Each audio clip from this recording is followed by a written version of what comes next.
Hello, Blake Rudas here, and we are in day 5 of the 30 days, 30 critique sessions. I can't wait to talk about F64 Elite member Art Burkhalter's picture here, but before we do that, we got to talk about the plot twist.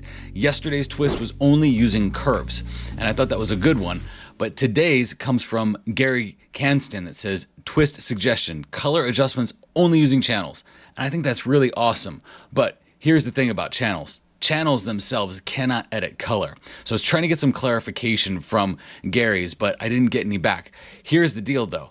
Two other individuals had great ideas. Maui Lover says, excellent critique within the twist parameters. However, I would like to see you use a correction where both tone and color changes were needed. That would have better demonstrated in my opinion. So what Maui Lover was getting at here was that they would have really enjoyed me seeing a color adjustment yesterday with the curve. And then we have here, Jay Halloran says, use only channel masks and mixer to create selections for other adjustments, layers, and color editing. So essentially what I'm going to do here is I'm going to take Gary's, because his was the top suggested one, and I'm going to blend it with Maui Lover and Jay Halloran. So we're actually going to knock out 3 twists with 1 critique session. This is going to be a lot of fun. But what I got to also mention here is that all 4 of these individuals, Gary, Jay, Maui Lover, and Art Burkhalter, what I enjoy about my business is that I know these people. When I see these names, I can see their faces in my head because I've either seen them on F64 Elite roundtables or I've had conversations back and forth with them. So I just get a smile on my face when I see these come up because I know these people pretty well. For our critique, we have Art Burkhalter's image here. What I enjoy about this piece the most is it just feels like the other day. So the other day, it goes from being like sweltering hot 90 115 degrees out here in Missouri, like that's what it felt like, to a day where it was 78, felt like 82, and man, I just took the freedom panels off the Jeep and I just drove around, and I haven't done that in months because it's been so sweltering hot. And that's what this reminds me of. It reminds me of that I just need to take a break, take a breath, and just go out and drive. Yes, I enjoy going out in nature and walking a trail too, but there's something nice about just turning on your favorite music, driving down the road, and enjoying all of God's beautiful country that you have right there in front of you.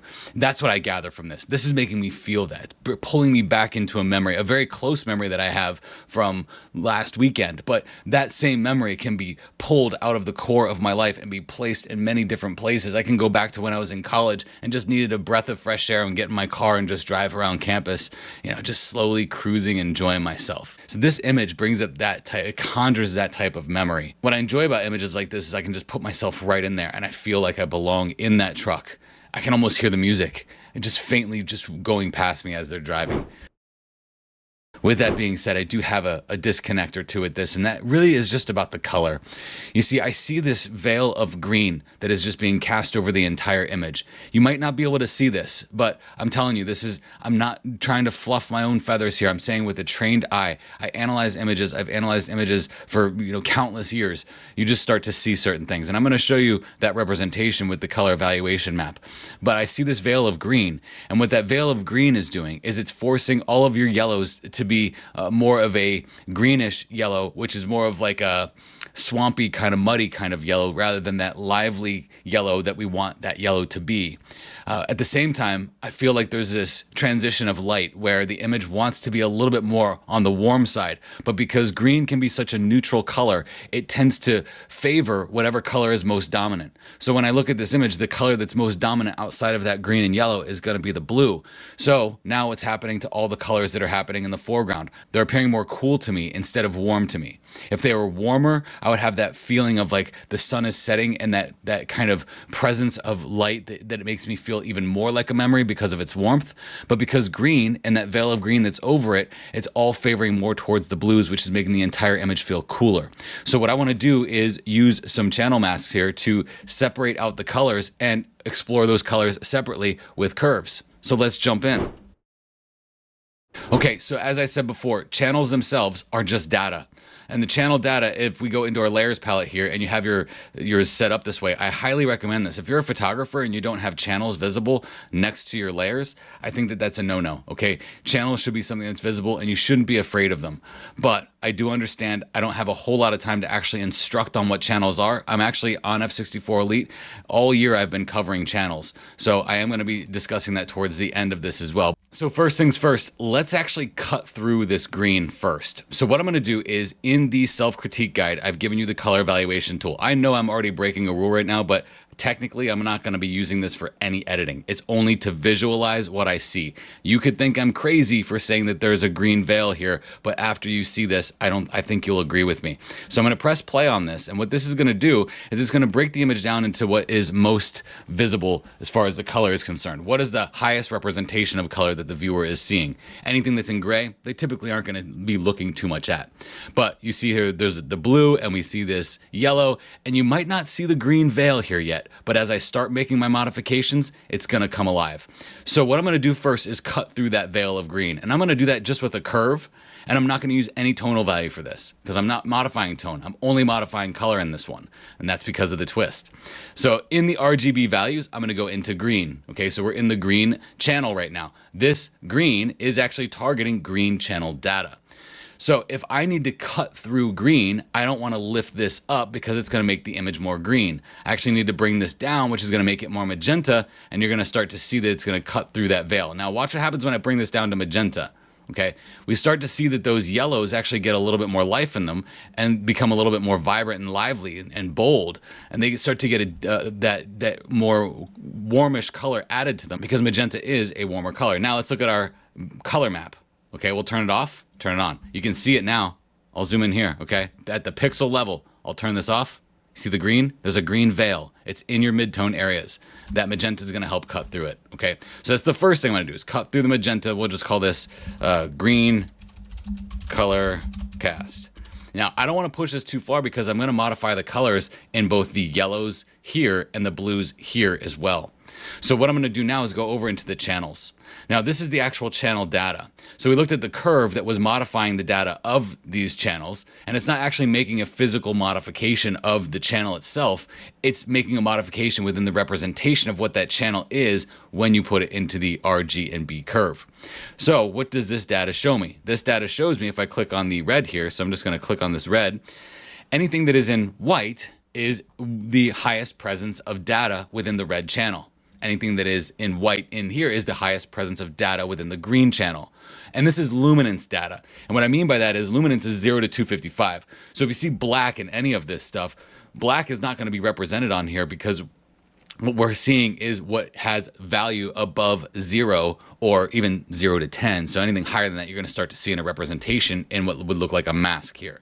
Okay, so now we have our blues, and the only thing that we really have here in the blue that is really strong in our mask is going to be this section up here. So I'm going to go ahead and control click on my blues, go back to my layers, and grab a curve. Now with this curve, I'm not going to modify the tonal value. I'm going to go right here, and I'm going to go into the blue of the blue. So I'm in the blue channel data because this mask is only for blue channel data. So if I need to name this blue channel data, that can help me, okay? So with this mask, I'm confined to the blue channel data already. So what I'm gonna do is go into the blue channel and then come over to blue and just bring this up. And you start to see some of that blue coming back into that area, don't you? Isn't that nice? Pretty nice, okay? So we have our magenta underneath that is kind of giving us that warmth that's happening here in this foreground area. Now it is very magenta, and I'm okay with that right now because I'm gonna go into the red channel in a second. But the first thing I wanna do here was just make that blue channel more blue and have a little bit more life in it, a little bit more blue life in it. But that blue is a little bit strong just by pulling blue up. You have to understand that what we are doing right now is we are acting as if a painter mixing channel data right in front of us. So within this blue channel, I'm also going to go over to the reds. And instead of adding red to that, I'm going to add a little bit of cyan, which is going to start mixing the blue and the cyan together. Just a hint of cyan in with that blue. Now I'll go over to the green channel and maybe add a little bit of green or a little bit of magenta. I think a little bit of magenta would be great for that. Okay, but look at that. So here's our before. That color isn't quite that strong blue. It's being held back. Here we're just giving it that more of that life. Okay, so now I'm gonna put another curve on here, but I'm gonna do that by selecting the channel data for red because I know that that is gonna give me more of this foreground area. And I'll go over to my layers. I'll put a curve on here. Okay, and then again, I'm not going into the RGB values. This is the red data. What do I need to do in the color red? Well, I think it needs a little bit more of that yellow life in it. So I'm going to take the blue out of it and make that a little bit more yellow. Okay. I'm going to come over to the red channel and mix in a little bit of red to that. Okay. And then I'm going to come over into the green channel, and then I might put a little bit more magenta in that. Okay. Just like that. Okay. So now we'll look at our overall before and our after. Let's do that with the color map on there. I'm going to put these, turn these off. That's before. You see that veil of green that is over every color? We cut through the color cast. We made blue more blue and lively. And we made that area here have a little bit more of that life in those yellows. Now, here's the deal, though. You have to assess this at every path, right? So what I'm going to do is turn this off. I don't necessarily like that this mask is also affecting the blue up there. So I'm going to click on the mask, B for my brush tool, and I'm going to brush this in with black just in that big blue area there. It doesn't have to be perfect, okay? Because these masks end up being very natural looking. And then the blue channel data, Alter Option, click on that. I'm going to paint away with black anything down here so that doesn't get quite as much of that blue down there as it does up in the sky. Okay, so now if we look at our image before I did those, before, after, you see we start to get that blue and that magenta taken away from that foreground area, and it's only happening in the sky, whereas our red is only happening down here below. So now I feel like this feels a little bit like, yeah, I get your point, but the color isn't taking me into that feeling in that mood as much as your composition and your tones are. Now, with the color placement the way it is, I want to get in that car and just drive, okay? Now, any of these, you could always come in here and reduce the opacity for if you wanted to, because they might be too strong. I tend to take things up pretty high in my critiques so that you can see the level that they can go to, and then come back and slowly taper them down as I'm editing, and that looks pretty good there. Now, as I said before, on F64 Elite, we are doing a lot with channels over there. This is actually by, I guess, coincidence, because I did not plan this. I'm going based on the twists that are given to me, but I just pre-recorded 2 days ago the content that's going to be available for F64 Elite members, which is their Photoshop tip. And that Photoshop tip for September, which will hit September 1st for Elite members, is actually going to be about using channel data for diffusion. So instead of using all of your RGB values for diffusion, we can restrict that to just the channel data for, let's say, the color red. And watch this, when I go to channel diffusion on the action that I'm going to give F64 Elite members on September 1st, I press play on this, and look at this, we get diffusion specifically for the red channel. Now, it is strong, and it's supposed to be strong, but let's make this feel like even more of a memory now. So as I said, it's strong, okay? But I'm going to drop the opacity, just slowly start to drop this opacity, and bam. So here, I'm actually using the channel data, the red channel data, to create a diffusion effect that will make this feel even more like that memory or that longing desire to get out in the car and just go for a drive.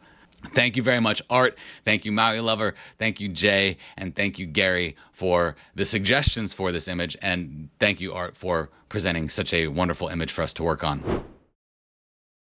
Our showcase comes from Mary F. Platter-Rieger. Hopefully I said your name correctly.